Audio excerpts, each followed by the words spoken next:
Uh, yeah, that's good. That's useful. The sexy, the dashing, the most amazing. Today we have with us Miss Shushmita Garu. Guys, oh my god, I'm actually addicted to social media.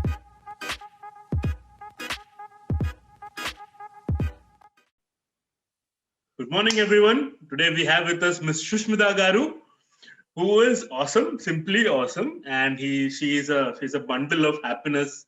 And once you start speaking to her, we can continuously speak to her for 2-3 hours. That's what she is. Yeah. We have finally got her on a call with us. Today we thought we'll discuss about the movie Social Dilemma. Let's get right into it. What is the first feeling that you had when you watched the movie Social Dilemma? So the first thing after I finished the movie was like, oh god, I got a tweet about it. And I'm like, dude, you realize you're again going to the social media network to tweet about it. So I realized, oh my god, I'm actually addicted to social media. I knew I was addicted, but not to this extent. So we have general people commenting about the effects of social media and everything. Now, as you said, the people who were involved in the initial stages, when they spoke about it, saying that we started because of this and this is what it is happening right now, I'm very sure they didn't start with that intentions. Like, we knew this was happening. We knew that if we type something in Google, it will follow us in Facebook, Instagram, wherever we go. That happens. Like a particular product or whatever you want to buy, it will keep following us. That we knew, but we did not know that we were hooked on to it this much. Or at least I did not know that when a notification comes on the application, why do I go back and how do I get hooked onto it? That got explained when I watched that movie. Yeah, that was damn interesting. Was it interesting or was it scary? It was interestingly scary because I learned something new. I was actually appreciative of those apps, guys. I'm like, acha, they're playing with human behavior so much. That's a smart thing to do in a way. Yeah. And then I'm like, holy shit, but this is crazy. I'm the one who's being played. Our entire information, the pages we like, the choices that we have, the Correct. kind of topics we talk about is being recorded, and based on that data, companies pitch their product to us. Yeah. So, like, that was another interesting thing that I found out. See, now I know when I go to Facebook, I like something, I'm going to see similar posts, or when I search something on Google, it shows me similar ads and stuff. What I was not aware was a beautiful point that they pointed out in the movie was the information that we get to see is not the same to everyone. That was really shocking. Exactly. Call me like I was not being that aware, foolish or whatever. That fact might seem very basic, but I was not at all aware of it. I'm like, what are you saying? You mean I'll type global warming here and someone else types it, someone else, the information is different. And they say, yes. I'm like, how can that be? And I was like, that was really shocking because that leads to the point of what is the information that I can trust on the internet right now? So everyone is in their own bubble, right? Correct. The information that has been shown to you in each bubble is different based on the preferences that you have given. Like, for example, pages you like, the kind of post you share, based on that, AI automatically pushes you that set of information. Like how they've explained very clearly, back in US, they gave the example of US there. In US, how there is an anti-Trump supporters and Trump supporters. They both get two different, levels of information there. In one segment, it will be all supporting what Trump is doing, and the other segment, it will be, opposing what Trump is doing. And it's two different segments altogether, right? Yeah, and I think like why is it actually kind of scary is in the olden times the seepage of information, if there is any authentic information or even fake information when it comes, it used to take time because our mediums were initially radio, then you had the newspapers and everything. Now everything's on the net. Now today you can go post something online, I can go post something online. What is the truth? Everyone has their say. So in a way it's very nice that we're able to be vocal, but there are a lot of people who misuse it also. Like this entire documentary was on a light of in depth of how this AI, social media, and everything is affecting us. But I'd say most of it is in the negative side. I feel there is a lot of positive sides to social media too, but the social dilemma was entirely focusing on the negatives. But that's how they chose it to be, so I have no complaints. When I was watching this news where CSK lost a match and there was a rape threat that was issued against Dhoni's daughter, right? And I was just sitting and wondering how negative the entire internet has become, or how negative social media platforms have become. Then I read about this Dada Ki Daba, if I'm not wrong. How social media came together and helped that person.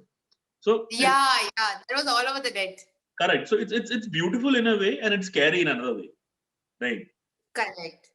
It all kind of depends on how we are using it. So I had a similar thing. So I had a phase where I felt social media was toxic to me because I was kind of getting affected. This is another point which was raised in the documentary, where it's like it affects the not confidence level, but depression and everything, and also confidence level of people, the youth especially. And I tell you, the youth these days is kind of screwed up because they have access to everything, right? And There's like one I point was, I want to make. Why it matters a lot is that earlier, like you told, there was just one or two mediums of news coming in, and that was radio, yeah, TV, or newspaper. And people never got so much into politics at that point of time. That was, mhm, that was set aside for the elders in the family, or who's really yeah, interested in politics at that point of time. Now, what happens is that with the advent of social media, internet, everyone has a voice of what happens here. correct, Like, so even a person who's a 10th standard student or a 6th standard student, he has an opinion about what is happening right now. He might not have the maturity or the knowledge to comment on something like that, but he'll just voice out his concern. And yeah. and internet is such a big wave that even his voice gets carried on to millions of people. And even if there is Yes, no, there is no substantial proof to back what he told, it gets converted to a topic that has been discussed. correct. So in fact, I feel politics is just one of the things, dude. Majority now, it also affects on the kind of lifestyle people are living. And in terms of especially this fashion standards and everything, now if you open Instagram, most of the people are with these lavish cars or big buildings or this makeup, and everything seems so perfect. And Correct. sometimes when you just go on the feed and you see how beautiful and well everyone's doing, it kind of has an impact on you. Kind of, I'm not saying completely, but so that's what happened with me. Last year, I finished one project and I was jobless and I was clueless what to do next. So I was taking my time and I didn't regret actually. But then I go to Insta and I see people are doing this, people are doing that, and then I'm like, oh shit, I'm not doing anything. Oh shit, I'm worthless. Oh shit. Like, not exactly, but I did get that vibe. And now that is something I personally don't like at all. I feel I'm amazing and I want to be that way. So then I decided to stay away, because just because someone's doing well, not that I want to feel bad. I was really happy for them, but it also made me feel inferior. So that is when I decided to step back. I'm like, I'm not going to use these apps. You won't believe I went off Facebook, Instagram, Twitter, and WhatsApp too. I was like, I don't even want WhatsApp. But then I went on to TikTok because no one knows me on TikTok. And then it got banned. Exactly. Even my friends had told me about it.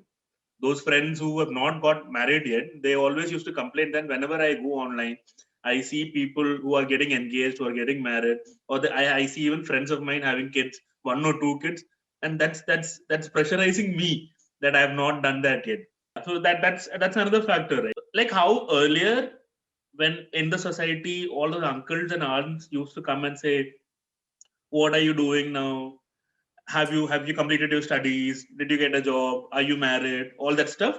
Now that is not there, but this is there, where it has moved on to the social media and it's kind of bullying you. Yeah, I forget about friends, and then this, what do you say? Questions about marriage. My mom, bro, she is like, she is a teacher. She was a teacher. So her teachers' kids are preparing food in the house, and then they're posting those pictures. And I hate cooking, dude. Now, cooking is one thing I completely hate. And then she's like, see how nicely they're taking care of their parents, like how much they're helping their parents. I'm like, no, not happening. You will not believe, Kevin, we are so used to these technology phones and everything. I myself am trying since a week to not touch my phone after I get up. I'm like, I don't want to use my phone for the first 2 hours once I get up. But no, I'm finding some or the other shitty reason. I'm like, I just have to see if I got any important mails. I just have to just see, and nothing. I don't do anything. It's just that I'm like, you are addicted. That's bad. Yeah, I think it has come to a point where, like how Corona is right now, that we have to live with it. We know it is bad. Yeah. We need to take precautions and live with it. There is no other option. Social media has also become like that. Because other day, Yeah. when I was in Hyderabad and my friends, all of us got together and we were going outside, and we met after quite some time. Okay? And there was this point of time where most of my friends were, the point of discussion that they had there was, what do we put as status? Pictures we click, what is the status that we'll put? That was a discussion that was going on for almost, half of the meeting, and many people got pissed off, right? That is the effect that social media has here, right? They're so concerned about what they put out on their page, how they look, that they forget to live their life. Yeah. So, like, I was having this discussion with my brother actually. Now, he is a very good user of social media. He was like, see, it depends on what is the kind of content you follow. You don't want to follow a certain kind of shit, just avoid it. Because, as you said, there is negativity, but there's a lot of other positive stuff happening too. So where you are, whom are you following, what is the kind of content that you're seeing, makes a lot of difference. And also, like, social media right now, it's everything's digital, everything's over the internet, so you can make a lot of money too. I felt the social dilemma also talks about this aspect where the money thing, like when Facebook was initially created, it was for communication. Now what is happening is because of these advertisers and everyone putting in money, the original content, Shrinking organic back. content is reducing, and all the sponsored content is just going up to people.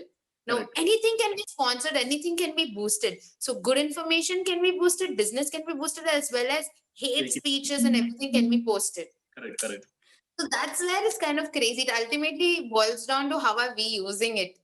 So I think there are only two industries which calls the customers users.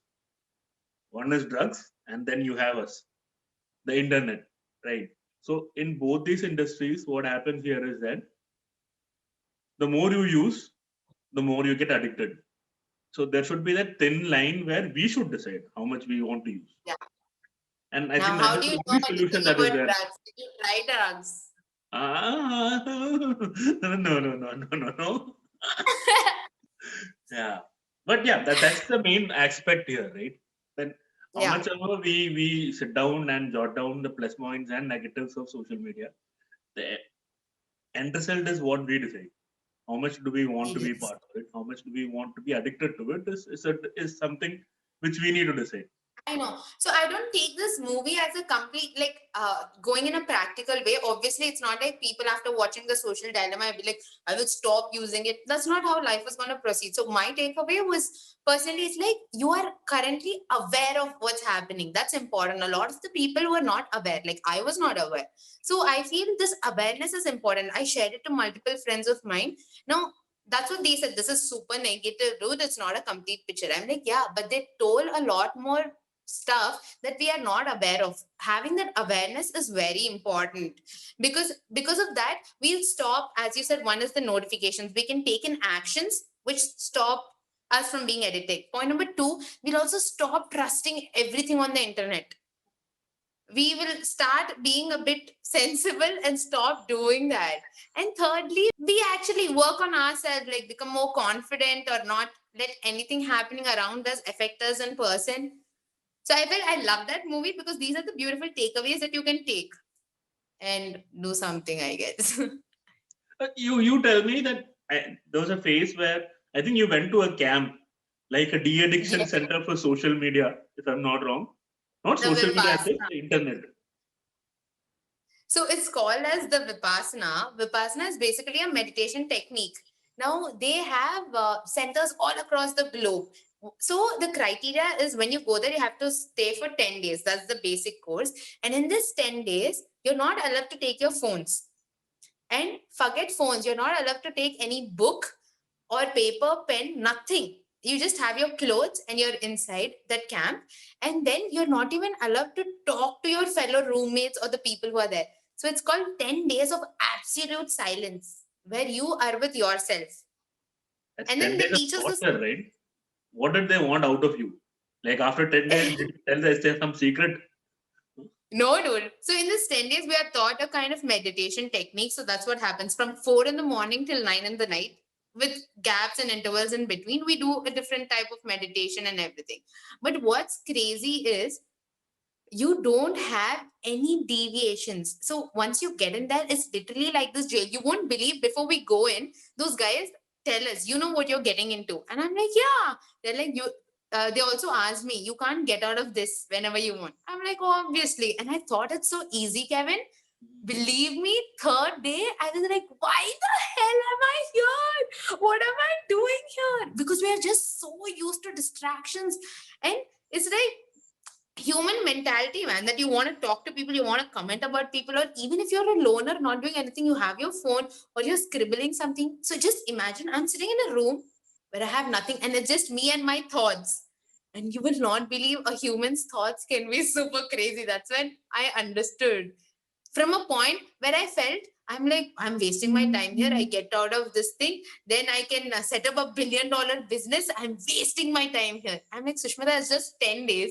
You can get out after 10 days and still implement your $1 billion idea. But So no. you're saying there is one person sitting in a room and then you're supposed to do meditation and that's it for 10 days. You just come outside to eat and then you go back to sleep at 9. Is that how it works? Vipassana is basically a meditation technique where the focus is mainly on your breathing. So in other meditations and everything, there is like you control your breathing, or you do it like a pranayama or whatever. You're controlling the breath. But in Vipassana, you're just observing the breath as it is. And then it goes down to in a deeper level, it's about your body sensation. Your body has sensations happening. Like sometimes you feel tickling sensation or something like that, no? Yes. You won't believe our body has sensations like that, like happening on our body all throughout. I was like, fuck, that's crazy.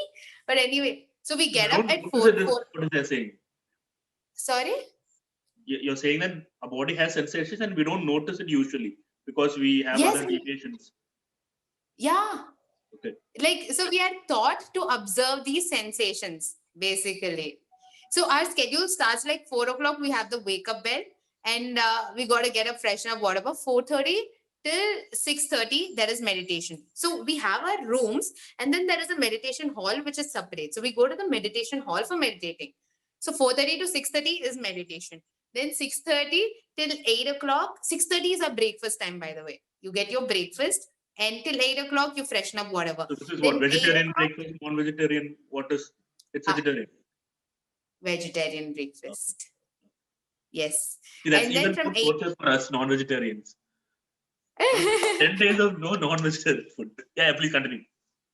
Then from 8 o'clock to 9 o'clock, you have a meditation. Then from 9 o'clock to 11 o'clock, there is an again meditation. Then 11 o'clock, you have your lunch, by the way. Why? Is there a technical reason behind that? Or it's for the schedule? I don't know. I don't know exactly. I didn't question them about it. But it's like, yeah, at 11, you have your lunch. Okay. And then from 11 to 1, it's break time. Then again, from so 1 what o'clock. Happens in break time? What do you do? I mean, you're not supposed to speak to anyone, right? You don't have a phone, you don't have TV. You go back and sleep. We can sleep or we can take a walk. So it's in the environment, it's in the nature. Okay. So besides your room and everything, there's a lot of greenery. So you can just walk around, you can just sleep, or you can just sit. That is what, dude. It's so crazy when you have nothing to do, no things to play with or do anything. What will you do? Like I used to find in sticks, okay, and I used to sit outside, put sticks, and then play with sticks. And I'm like, any outsider looks at me, they'll think I'm a retarded person. Okay. And then again, the schedule continues like this. Again, a few sessions of. So then 1 o'clock when the break finishes, then 1 to 2 we have meditation. Then 2:30 to 3:30 we have meditation. Then 3:30 to 5 we have meditation. And 5 o'clock it's the dinner time. And when I say dinner, you're not going to get any fancy shit. What you're going to get is either popcorn and this thing called as ragi java. It's a healthy drink. It's beautiful, macha. So you either get popcorn and ragi java or murmura and ragi java. That's your dinner at 5. And it's That a is wrap. your entire dinner. That's it. Yes. So then after 5 to 6 is this breakdown. Then again 6 to 7:30 you have meditation. Then at 7:30 that was the only time we listened to discourse of GN Goenka ji. He's the person who's explaining the technique to us and everything. So that is the only time you hear some person speak and talk to us. You feel like, I can feel you, sort of a thing. So he explains why we are doing this thing and everything. So that's the only reason I could manage to stay till the end of 10 days. So that's that till 8:30. Then 8:30 to 9, you again have a slight meditation in the end. Then 9 o'clock, it's a wrap, you go to sleep. Okay. So you'll be tired after all this meditation and you'll sleep off, right? And the second day, I was feeling as if some demons are coming and haunting me and having all shitty dreams, dude. Don't ask me. So it was kind of crazy. But at the end of 10 days, what happened is I realized my mind is all over the place. And the reason we are not able to do anything is because our mind is so scattered. You put your mind to something, you concentrate, you can definitely do shit. Now, so for me, that controlling of the mind, like when you sit down for meditating, no, the entire day, like 10 to 12 hours, we were meditating, right? Meditating ante anta scene em ledu. You just sit and close your eyes, dude. Nothing. But when you do that, Kevin, you won't believe, try to do that for half an hour. You will observe your thoughts, which are crazy, so irrelevant. So many thoughts just keep going in your mind. So it's very important to reduce those thoughts. So that is what I learned. And then I love the breathing not observing the breathing. So whenever I'm in extreme stress or anything, what I do is I just observe my breathing, like inhale, exhale. Now, that's what is crazy. We don't even observe our breathing. Now, just observe. Are you breathing? Now I'm conscious. But earlier I was not. Exactly. So it's just a part of our lives, right? We don't notice it. So it's like crazy. So observing the breathing always helps us in anxiety stuff and everything. That's what I do. So that's what it helped.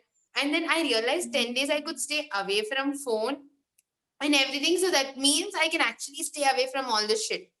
So I started switching off my phone early and I became kind of calmer. So after 11 days, did you go back to your phone or you came out a different person? What happened after that? The 11th day when you were outside the ashram, not ashram, right? Resort. It is center, Vipassana center. Vipassana center. What happened after that? Did you go back and check your Instagram? You don't have Instagram now, right? Yeah, I don't have Insta, but I had to switch on my phone so that I called my mom and asked her to come pick me up. And then for one day, I didn't switch on my Wi-Fi, but after that, I did switch on. And then I had to update people where I went and all those stuff. So that kept happening. But how did I change as a person? I still follow the food timings, which helped me. I try to meditate. Yeah. It's helping me with my diet thing also. So I'm like, yeah, that's good. Then I try to meditate and I try to use my phone less. So I removed off all these Vipassana centers that is there throughout India, or is it something that is only there in Hyderabad? No, it's there across the globe. Okay. You can search for Vipassana centers and you'll get it. It's many people actually do it. It's like initially when I went, I thought it's like 10 days of staying away from the social media and away from gadgets, away from people, away from everyone. But you realize it's not exactly that. It's about focusing on yourself, which is shit. But it was crazy. So that is about Vipassana. But takeaways through Vipassana is like, see, in the night when we are sleeping or anything, also we are just so much on our phones, dude. Not that we should not be on our phones, but it's very important to take out time for yourself too. Somewhere we don't know who we are or what is the identity that we actually are because we're so much into these stuff. Trying to portray ourselves as something, and maybe we are not that. Try to put up a happy face, like not working on our insecurities, not working on ourselves. So that's kind of like one beautiful example is I have a cousin sister who's like I think 8 or 9 years. One day her friends were going down and they were playing, and then she refused to go down because her dress was not that great. And I was like, a 8-year-old kid, if she can think this way, like she has to be super nicely dressed, otherwise her friends are not gonna talk to her. That's kind of sad. We are not working on our self-esteem, which is very important. That's why I feel like affirmations and everything are very much needed, like for people to feel confident of who they are, the way they are. Because otherwise, I don't know, dude, it's damn crazy. That again, I blame social media only. It's not just social media. In that aspect, you can blame the film industry that is there. Yeah, Like and what media they see on the entertainment. screen is something totally different than what is there in the real life, right? So, I mean, Yeah. issue which you pointed out, that is basically because of the film scene that is there in India right now.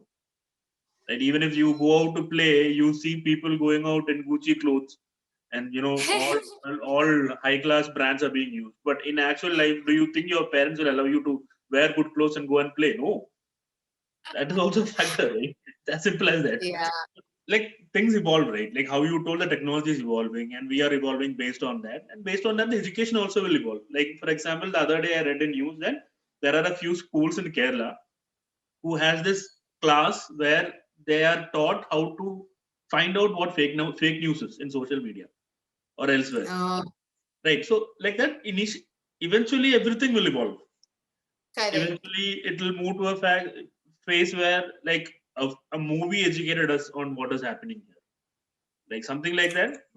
A basic education, all this will be included, saying this is how it works. You should understand how it works. Based on that, I you know. do. Yeah, and I don't know, when you're talking this, the first thing that strikes my mind is so social media is also being used by people for spreading out this information, which is very beautiful and very nice. Like a few people I follow are Jay Shetty. There's this Is a person, motivation. Jay Shetty. So, yeah, the kind of content he puts out, it makes you think, and that's really nice. And then there's this other. Do you have Sadhguru? Yeah. Again, he's pushing on different content, and I like this. There are a lot of podcasts too. Like the one I personally love is this thing called Aman as podcast, right? Yeah, I've heard about it. Super cool, it seems. yeah, dude, Aadmi podcast is lit, man. Amazing people come on Aadmi podcast. Ah, I know. First is Aadmi podcast. The second podcast that I love is Impact Theory, dude. So it's amazing. I love listening to those podcasts because it gives you a different perspective.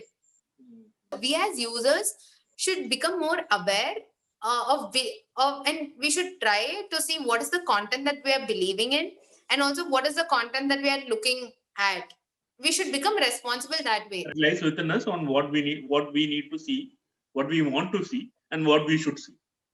Exactly. And at the same time, from the social dilemma, what I feel is what these social media platforms can do is they should have a limit of this advertising, or what is the type of content that can be pushed or something like that. Because just because these guys are pumping in money, you can just not make it Correct. a place where, that is where things are getting all messy. The Correct. reason they want more screen time is so that they can have more brands and everything. I don't know, somehow if that is regulated in a better way, forget Facebook and stuff, even YouTube, you watch something, there are suggestions and everything. Yes. So that is how the app is designed. Any app would want them, like even our podcast, we would want many more people to stay on our podcast, watch Correct. more of our content. So we cannot exactly blame these apps. Everything comes down to the users only.